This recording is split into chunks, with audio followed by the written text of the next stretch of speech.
Hello mga momshies, popshies. Ayan, samahan nyo akong magpaayos ng buhok. Wow! Ayan, kaso matagal na to. Ngayon ko lang in-upload.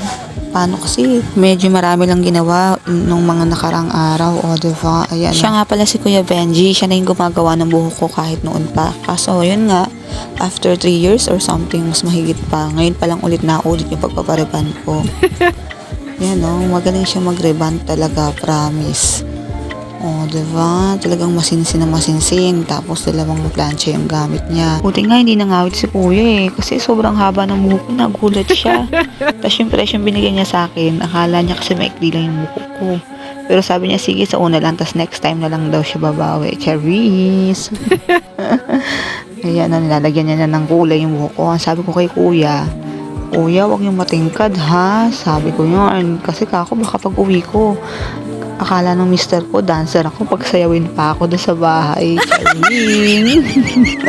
Ayun, tapos ayan, no, diba? Sa totoo lang, excited ako niyan. Kasi biro mo sa sobrang tagal kong hindi nagpaayos ng buhok, ngayon na lang ulit.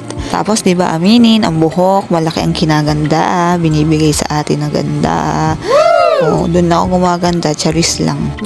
Oh, diba? Tapos, pa-birthday gift ba sa akin yan ng daddy? Oh, diba? Oh, gigrab ko na. Ayan na, kumukulay na siya. Oh, closer look. Oh, diba? Tapos, tanan, magic. Wow! Ayan na siya. O, diba? Hindi naman katingkara ng color. Sabi ni kuya, siya lang ang nag-mix niyan. Siya lang gumawa niyan. Wow! Tapos, alis na ako kasi meron pang service si kuya. Yan, sa Benji Salon. Sa May Concepcion, halos tapat ng Immaculate School. O, diba? Mura lang dyan. O, ang ganda, diba? Ayan. Ganda ng hair locks. O, video. O, diba? Yan yung bagong reband lang. Tapos, eto naman yung after 2 weeks.